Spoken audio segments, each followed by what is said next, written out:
ናይ ንግሆ ጸሎት ኦ እግዚአብሔር አምላኽ ናይ ዘመናት በዓል ቤት ዝኾንካ ነቲ ግርማ ለይቲ ቐንጢጥካ ብብርሃን ክንርኢ ስለ ዝፈቐድካ የመስግነካ ኣለኹ።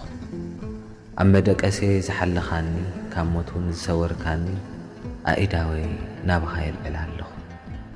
ሕያዋይ ጓሳ ፍጹም ዘይታኸስ ሓላዊ ኢኻ እሞ ከምቲ ለይቲ ጸግዒ ኮይንካ ዝሓለኻኒ ዝተባረኸን ዝተቐደሰን ክውዕል የማና ኢድካ ናባይ ዝርክሕ ንኹሉ ጉዕዞይ ቅድመይ ኮይንካ ምርሓኒ። ካብ ድኻም ፍጥረተይ ዝተላዕለ ብድሕረይ እንታይ ከም ዘሎ ኣይፈልጥን እየ እሞ ሓልወኒ። ጸላእተይ ኣብ ዙርያ ኩሉ ኣጻዊዶምለይ ካብ ዘሎ መዕንቀፍን መሰናኽልን እልየለይ።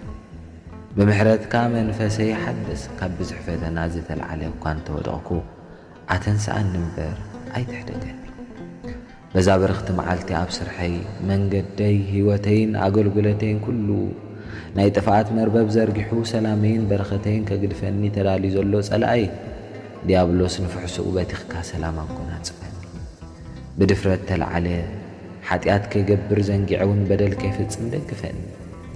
ደም ካብ ዝፈሰሉ ፍርዲ ካብ ዝቐንየሉ ድኻ ካብ ዝብደለሉ ምትላልን መጨቐጫቕን ካብ ዝኸብረሉ ጣዖትን ሰይጣንን ካብ ዝለኹሉ ስፍራ ኮነ ስራሕ ብፍጹም ሓለወኒ።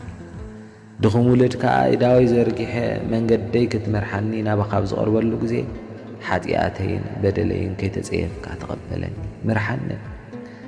መዓልቲ ኩሉ ፈጺመ ንምፍጻም ምእንቲ ክኽእል ብቓላትካ መሓረኒ። መንፈስ